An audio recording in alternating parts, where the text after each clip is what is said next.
University of Michigan के history professor Rudolf wear का कहना है कि जब आपकी दौलत के किस्से 14वीं सदी में एशिया से लेकर पूरे यूरोप तक जा पहुंचे और उस वक्त के हर सल्तनत के राजा आपसे आपकी दौलत के बारे में दरियाफ्त करें कि आपके पास कितनी दौलत है, तो आप बस ये कहें कि मुझे मालूम नहीं, तो सोचे फोर्ब्स बिजनेस मैगजीन के टॉप 10 बिलियनियर्स की वेल्थ भी एस्टिमेटेड और फिगर आउट की जा सकती है।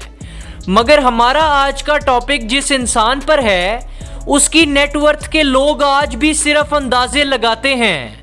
तो आज हम बात करेंगे the undisputed wealthiest king of all time, Mansa Musa के बारे में। Welcome back to Zoom TV official. जब आपके पास इतनी दौलत हो और इसका अंदाजा लगाना भी मुश्किल हो जाए तो ये समझिएगा आप बहुत ज्यादा अमीर इंसान हैं। So let's zoom on this topic. साल 1280 में अफ्रीकन कंट्री माली में पैदा हुआ एक बच्चा जो आगे जाकर आज तक का दुनिया का सबसे अमीर इंसान बनने वाला था। इतना अमीर के आज के टॉप बिलियनियर्स का सारा पैसा और जायदाद इकट्ठी कर ली जाए तो ये सब इस इंसान के पास भी ना आए। इस इंसान का नाम था मानसा मूसा। माली में बोली जाने वाली जुबान में मानसा का मतलब सुल्तान है और मूसा के बारे में हिस्टोरियंस के कुछ क्लैशेस हैं।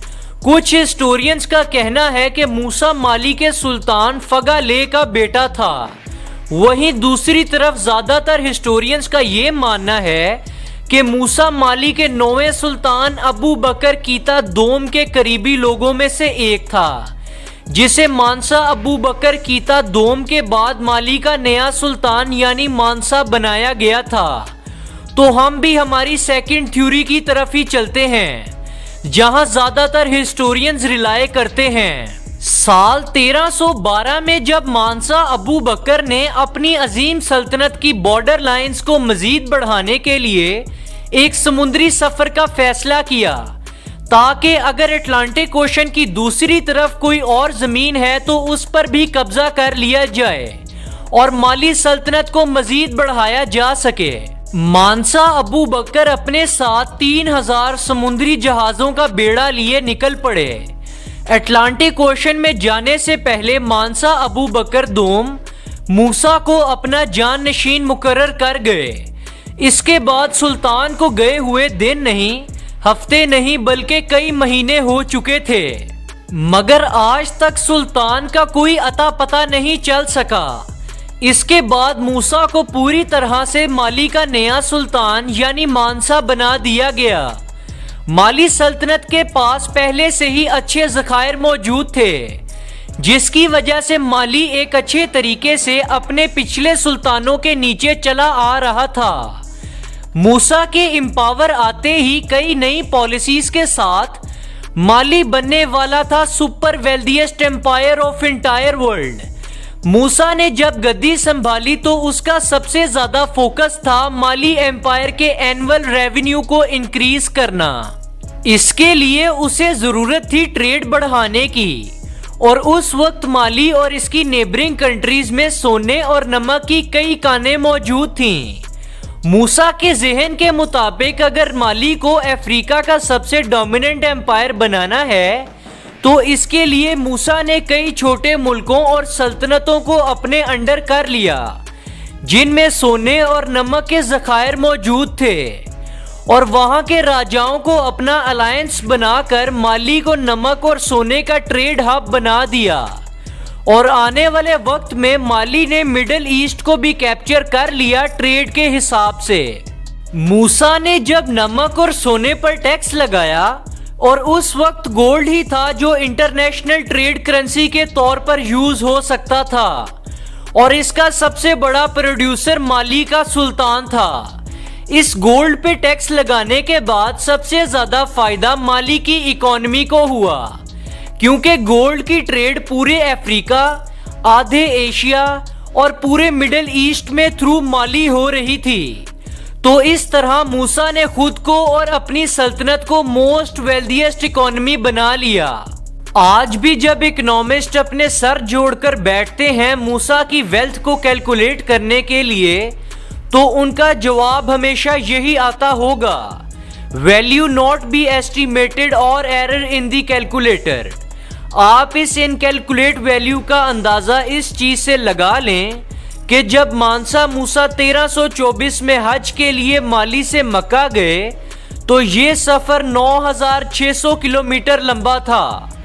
आपके जहन में एक बात आ रही होगी कि उस वक्त ना तो हवाई जहाज थे और ना ही कोई फास्ट ट्रैवलिंग सिस्टम था, मगर मानसा मूसा का ये सफर बहुत ही ज्यादा डिफरेंट था। बाकी मुसलमानों की तरह मानसा मूसा भी पैदल सफर के लिए निकल पड़े, मगर मूसा के साथ इस सफर में बहुत बड़ा काफिला भी मौजूद था। मूसा के साथ 60,000 लोग थे, जिनमें 12,000 गुलाम थे जिनका काम सिर्फ सोने से भरे हुए बक्सों को उठाना था, और इस काफिले में कई हजार घोड़े और ऊंट भी मौजूद थे। इन ऊंटों में 40 ऊंट ऐसे भी थे जिन पे 150 किलो सोना फी ऊंट लदा हुआ था। ये सारा सोना सिर्फ ज़कात के लिए था, मतलब चैरिटी के लिए।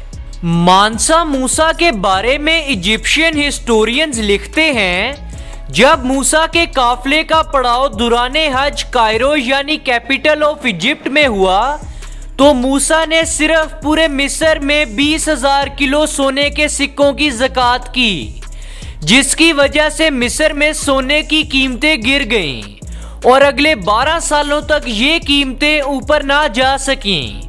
और दुराने सफर मूसा को जहां कहीं भी गरीबों की बस्ती नजर आती, वहां वो दिल खोलकर ज़कात देता यानी चैरिटी करता।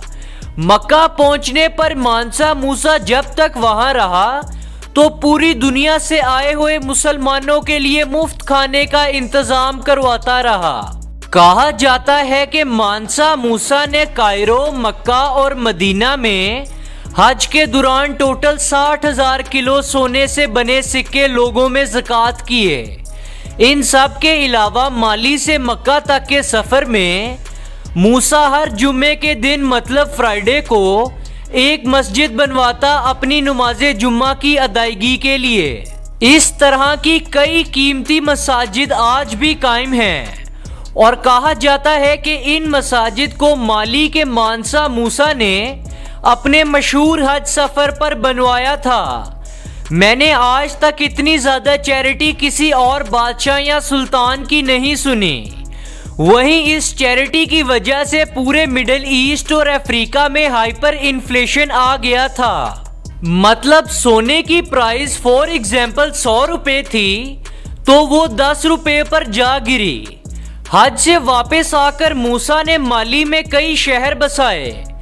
इसने शहरों में बड़ी बड़ी मसाजिद कायम करवाई और टिम्बकटू को पूरे अफ्रीका का मेजर इस्लामिक यूनिवर्सिटी सेंटर बनाया, जहां कई मदारिस और यूनिवर्सिटीज बनाई गईं। इसने कई इरिगेशन पॉलिसीज पूरे माली में इम्प्लीमेंट करवाई, जो इसने मुख्तलिफ इलाकों में देखी थी अपने हज के सफर के दौरान। हज के दौरान इतना सोना बांटने की वजह से मक्का में पूरी दुनिया से आए मुसलमानों ने अपने अपने मुल्कों में मूसा के चर्चे शुरू कर दिए। मूसा के चर्चे पूरी दुनिया में हो रहे थे, यहाँ तक कि यूरोप से कई सफीर माली भेजे गए मूसा के साथ मिलने और ट्रेडिंग रिलेशनशिप बनाने के लिए। इस वजह से मूसा के बारे में जिक्र किया गया कैटलन एटलस में, जिसे 1375 में तहरीर किया गया था स्पेनिश नक्श निगारों की तरफ से। ये सब काम तो बाद में मानसा मूसा की याद में और इसको हिस्ट्री में याद रखने के लिए किया गया, मगर इससे पहले 1337 में मानसा मूसा का इंतकाल हो गया था और माली का नया मानसा इसके बेटे को बनाया गया, जिसके नीचे माली के अलायंस एम्पायर्स और ट्रेडिंग पार्टनर्स ने मिलकर माली के नए मानसा के खिलाफ बगावतें करना शुरू कर दी, जिसके होते माली एम्पायर जो 5,50,000 स्क्वायर किलोमीटर्स में फैला हुआ था, वो छोटी छोटी रियासतों में बिखर गया। तो दोस्तों ये थी आज की वीडियो।